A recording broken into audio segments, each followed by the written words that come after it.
Welcome back to The Deep Dive. We take the stack of information, you send us articles, research notes, and, well, we unpack it all, trying to find the most compelling insights, surprising facts. And today we're looking into a case that really shook Ireland. It's a chilling one. Yeah, it is. A story you've brought us that sits at this really dark intersection of trauma, violence, and what some might see as a desperate act of, well, justice. It's incredibly complex. Yeah. It forces you to look beyond, the shocking surface of the crime itself, to try and understand the motivations, the histories behind it all. We're talking about a dismembered body, a victim whose identity was surprising, to say the least. And the family involved, who got that unforgettable name, the Irish Scissor sisters. So our mission today is to piece together what happened, try to understand why, and maybe what it tells us about justice, domestic violence, and the human psyche itself. Let's just dive in. Okay, setting the scene. March 30th, 2005, Dublin, Ireland. Seems like just another day near the Royal Canal. People walking, kids playing, until a group of children see something in the water. Yeah, something unsettling. At first, maybe looked like a dummy, or just some rubbish. But it wasn't. Adults gathered, looked closer, And it became horrifyingly clear. This was a human leg, severed below the knee, still had a sock on it. just awful. The first piece of a truly gruesome puzzle. It immediately signaled extreme brutality. The Gardaí, that's the Irish police they were called, straight away. The next day, March 31st, a full search starts. Divers go into the canal, cold, murky water, specifically under Bellybow Bridge. And they find more. Yeah, much more. A large black plastic bag submerged maybe 12 feet down. Inside. 5 other main body parts. But in this crucial, no head. And no genitals. Which immediately raises red flags for the investigators, right? It suggests something specific about the motive, maybe. Exactly. It points towards something beyond just, disposing of a body. Now, initially, forensics thought the victim was a white male. They estimated the body had been in the water maybe a week. But the autopsy revealed something quite different. A really crucial detail that changed things. Yes, a more detailed exam showed the victim was actually a black male. How does that kind of misidentification happen? Well, it really highlights how the environment affects forensic evidence. Being in the water that long, the cold, the lack of light, no blood, it caused the tissues to get discolored, bleached almost. Right, altered the skin tone enough to mislead them initially. It's a stark reminder, really. So, okay, beyond the identification correction, what else did the autopsy show about the victim? He was estimated late 20s, maybe early 30s, about 6 feet tall, muscular build. But the cause of death, brutal. Extremely. 27 stab wounds, torso and abdomen. And no defensive wounds. None. Which strongly suggests he was either attacked completely by surprise or maybe he was already incapacitated somehow when it happened. And there was more, wasn't there? Something about the bones. Yes. Horrifyingly, the medical examiner found his bones had been pulverized with a hammer. Why? It seems it was done deliberately to make the dismemberment easier. The actual cutting was done with, believe it or not, a common kitchen knife. God, the horror of that, this discovery right in Dublin, it must have become huge news. Oh, absolutely. The talk of the town, as you said. Grim nicknames started appearing. Headless torso in canal, body in canal. Theories must have been flying around. Ritualistic killing, maybe, because of the missing head. That was definitely one initial theory. People drew parallels to some older UK cases, but the police, they needed leads. They issued public appeals, shared a photo of a distinctive football jersey found with remains. Hoping someone would recognize it. Exactly, just hoping for that one call. And that appeal, it went on for quite a while. 4 months. 4 long months after the discovery. Then finally, a breakthrough. Someone recognized the jersey. Yes. A man, an African co-worker of the victim, saw it in the news. He called in, reported his colleague missing. Ferris Noor. Ferris Noor. Okay, so they have a name. What did they learn about him? Well, Ferris was 38, Kenyan citizen. Moved to Ireland back in 1996. But his story, it wasn't straightforward at all. How so? He'd been living under a false identity, essentially, claiming to be a Somali refugee, family killed in the war, seeking political asylum. But that wasn't true. No. The reality was he had a wife and 3 kids back in Kenya. He'd abandoned them. Wow. Okay. And his record here in Ireland. He had one. An extensive criminal record, actually. At least 8 minor offenses, 3 led to prosecution. But there was much darker stuff, too. Go on. Pharaoh was a serial abuser. Back in 97, he raped a 16-year-old Chinese girl, She had a mental illness. She became pregnant. That's horrific. And there were others. He forced himself on 2 other women. They also became pregnant. It was a clear, deeply disturbing pattern. And wasn't there also a murder suspicion? Yes. He was a suspect in the murder of a young Irish teenager, Raoul Murray. He was acquitted in '99, insufficient evidence. But later, reports surfaced that he'd actually bragged to friends about, getting away with murder. Unbelievable. And despite all this, the criminal history, the false identity, he got Irish citizenship. How? It's baffling, isn't it? It really points to, potential gaps in the system. How information wasn't connected, perhaps. But this background, however disturbing, it gave the police something, didn't it? A possible motive. Exactly. Suddenly, this wasn't necessarily a random act. Farrow was known in his circles for violence, for controlling women, for numerous volatile relationships. It painted a very, very different picture of the victim. Maybe someone wanted revenge or escape. So the focus shifts. Where did he live? Police traced his last known address, a flat in Ballybell, Dublin. And the location? Just 200 yards. 200 yards from where his body parts were pulled from the canal. That's incredibly close, strongly suggesting the murder happened right there, or very nearby. Almost certainly in the flat. Then, Farrow's coworker, the one who identified the jersey, he gave them another crucial piece. What was that? He mentioned Farrow was in a relationship with a 49-year-old Irish woman, Catherine Nevin. Catherine Nevin, and her story. Also complicated. She was divorced from her husband, John Mahan. Why? Because of his consistent domestic violence against her. A cycle of abuse already present. Yes. They had 6 kids together, 3 sons, 3 daughters. But for this story, 2 daughters become central. Linda Mahan, who was 30, and Charlotte Mahan, 21, both unemployed at the time. Catherine's relationship with Farrow, did the pattern continue? Tragically, yes. He was just as abusive as her ex-husband. Physical assault, rape. Huh. There was even a report he threatened her child with a lit cigarette once. Awful. She was trapped in that same toxic dynamic. A painful parallel, yes. And the daughters, Linda and Charlotte, they grew up witnessing their father's abuse against Catherine. They did. And that kind of childhood trauma, as you know, it has profound, lasting effects. How did it play out in their lives? Well, Linda, for instance, became pregnant as a teen, dropped out of school, had 4 kids with her first partner. Her second partner, Wayne Kinsella. He continued the cycle, abused her, tied up her child with an electric cord once. Oh my God. Kinsella was later arrested for murder himself in 2012. Linda, meanwhile, she fell into alcohol and drug addiction. Her children were eventually taken into care. It's just devastating. And Charlotte? Similar story, in a way. Didn't finish school, turned to sex work for money, also struggled badly with alcohol and drugs. Both sisters were known locally.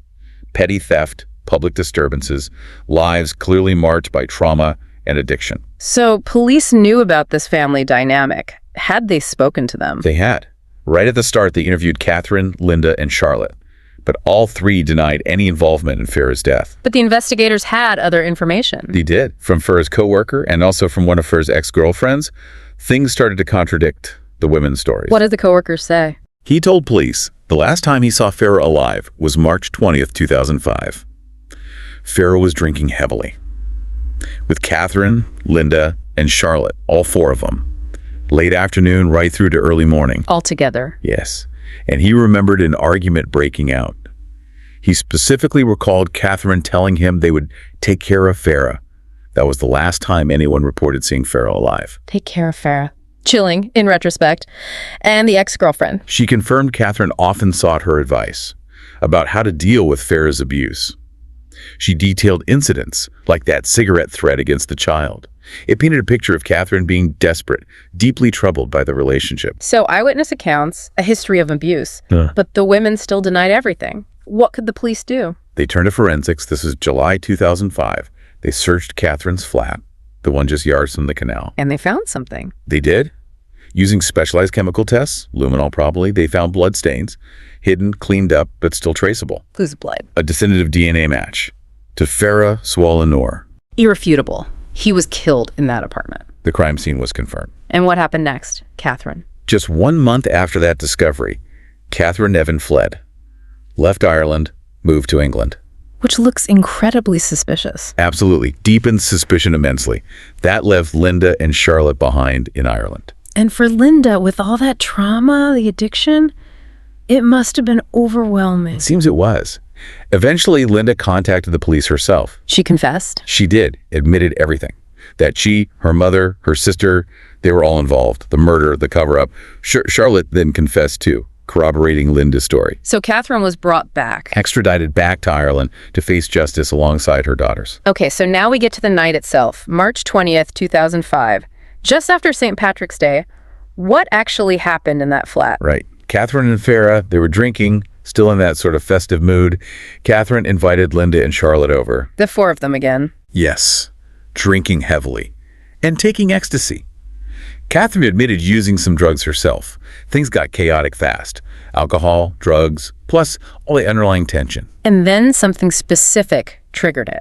Farah saw a young Chinese boy out in the street. In his state, he apparently hallucinated the boy was his son, the son from the girl he'd raped years before. Oh, no. He tried to approach the child. Caused a scene outside. Catherine tried desperately to pull him back, intervene. That was likely the loud argument the coworker heard. So she gets him back inside the flat. Tries to calm things down. But her method? Well, she decided to give Farah more ecstasy, maybe thinking it would sedate him, keep him quiet. But it didn't work like that. No. It seemed to have the opposite effect. It triggered his sexual drive instead. And this led to the flashpoint. Yes. Farah approached Linda from behind, grabbed her tightly, and whispered something chilling. "You're just like your mother." For Linda, given everything, witnessing her father's abuse, being abused herself, that must have been the absolute final straw. It seemed so. She screamed. Just screamed. Catherine and Charlotte heard her. Rushed in. Saw Farah restraining Linda. Catherine yelled at him, "Let her go." But he wouldn't. And then... In that moment, just pure rage and desperation, Catherine screamed out, "Someone kill him for me." Words that sealed his fate. In that state, drugs, alcohol, fear, rage. Charlotte, the younger sister, reacted instantly. She grabbed a Stanley knife. And used it. Slashed Farah's throat, without hesitation. Did he die immediately? No. He stumbled, clutching his throat towards a bedroom. Tripped, hit his head on the bed frame, collapsed onto the floor. But Charlotte followed him. Yes. Straddled him as he lay there and stabbed him again and again, 27 times in the torso and abdomen. Those are the wounds the police found. But Linda got involved again too. Yes. Still consumed by everything, the assault, the years of trauma. She grabbed a hammer. The same hammer used later? It seemed so. And she attacked Farah's head with it. Violently. Repeatedly. Just unleashing everything. You can barely imagine the scene. The chaos, the fury in that small flat. After the attack was over, what then? Catherine, apparently calmer, though reports say she was still drinking, told her daughters to move Farah's body into the bathroom. And the dismemberment idea, whose was that? It was Charlotte who suggested it. Dismember him. So the two sisters Began that horrific task, using the same dull kitchen knife, the hammer, crushing bones to make it easier. It took hours, cutting him into pieces. Arms, legs separated at the knees, the torso. And then that detail about the genitals. Linda, driven by her own trauma, her history with male violence, she went back and mutilated his genitals. The sheer effort required. With that knife. It's deeply disturbing. A final, symbolic act of rage. So they have the body parts. How did they dispose of them? The three of them, Catherine, Linda, Charlotte, stuffed the parts into black plastic bags and also into Farah's own sports bag. Charlotte apparently carried the heaviest bag. And they just walked out. Walked through Dublin streets to Ballybough Bridge, dumped most of the bags into the Royal Canal. But not the head and genitals. No. They kept those separate. Put Farah's head in a sports bag. Took it to Wall Memorial Park in Tallaght. And buried it there. Charlotte dug the hole. With the same knock used in the murder. The hammer, other weapons, they threw into a different canal nearby, trying to get rid of the evidence. Taking a human head across Dublin on a bus without anyone noticing. The audacity is something else. Just blend it in. But that wasn't the end for the head, was it? No. Linda, still consumed by it all, maybe needing some finality. She went back to the park later. And did what? Dug the head up again. Put it in her son's school bag. Took another bus, this time to a remote field. And there, smashed the head again with the hammer. Buried it one last time. A final act of utter fury. Just staggering. So with the confessions, Catherine extradited, the trial must have been huge. A massive media sensation. That's when the name stuck. The Scissor Sisters. A chilling play on the pop group name, obviously, but it captured the public imagination because of the gruesome nature of the crime. And the tragedy didn't stop there, did it? With their father? No. John Mahan. Catherine's ex-husband, the girl's father, overwhelmed perhaps by his daughter's actions, maybe confronting his own role in their trauma through his past abuse. He took his own life. In Phoenix Park, it just shows the ripple effects. In court, what were the defenses? Catherine's position? Catherine maintained she only helped dispose of the body, denied direct involvement in the murder itself. But her daughters, they implicated her, said she was involved in planning it, that they acted in a really twisted way to protect her from Farah. And the verdicts? Charlotte Mahon, convicted of murder, sentenced to life imprisonment. And Linda? Linda Mahon received a lesser charge, manslaughter, got a 15-year sentence. The court acknowledged the mitigating factors, her deep psychological distress, the history of trauma. And Catherine? Found guilty of aiding and abetting the murder, impeding justice. She received a 5-year prison sentence. These convictions, they must have sparked a huge debate in Ireland. Oh, absolutely. A really heated societal debate. The core question being, was Farah's death, given who he was, what he'd done, the rapes, the abuse, was it some kind of twisted justice? A very difficult question. It really is. When does extreme provocation or a long history of horrific abuse cross a line where such a violent response occurs? It doesn't justify it on law, but it complicates the narrative immensely. And Linda's own daughter spoke out. Yes, Nia Mahan, Linda's daughter, 23 at the time, now a social worker. She publicly stated Farah was a criminal who basically got what he deserved, framed her family's actions as, and this is a direct quote, eradicating a rapist of young girls, said it made society safer. Wow, that's a strong statement. Very strong and chilling. But of course, many others strongly disagreed, emphasized that vigilantism, that kind of violence, no matter the provocation, is never the answer. It really divided opinion. So where are they now, Catherine and Linda? Both have been released from prison, served their time. Linda reportedly just wants to move on, leave the past behind her. And Charlotte? Charlotte Mahon is still incarcerated. As of 2024, she'd served 19 years. That makes her one of the longest-serving female prisoners in Irish history. How is she doing? Reports suggest her mental state has improved significantly. Therapy in prison, though there was a controversial incident, a photo surfaced showing her holding a knife to another inmate's throat, which raised concerns. Right. But currently, she's apparently part of a program preparing prisoners for eventual release. It includes supervised overnight stays outside prison. So, steps towards potential freedom are being taken. This whole deep dive, this case, it really does force you to confront some very dark, complex aspects of human behavior, doesn't it? Absolutely. You have a victim who is also a brutal perpetrator, and perpetrators who are themselves victims of profound generational trauma. The lines become incredibly blurred. It's such a stark reminder of how violence isn't just inflicted, it can be inherited, passed down, shaping people, leading to these unimaginable consequences. Yeah, the initial shock of the crime, the sheer gruesomeness, it almost gives way to this deeper, more unsettling understanding of the why. The circumstances that brood over years. And it leaves you thinking, doesn't it? That provocative thought. If a society, or maybe just the systems within it, fail to protect people from these relentless cycles of violence and abuse, what desperate measures might people resort to when they feel pushed beyond their absolute limits? What could have prevented this spiral? It's a question with no easy answers, but one worth pondering. Thank you for joining us on this deep dive. We hope exploring the sources you provided has offered a fuller, more nuanced picture of this incredibly complex and tragic case. We're always looking for compelling stories, vital information to unpack together. So until next time, stay curious, keep digging for those aha moments. We'll be back soon with another deep dive.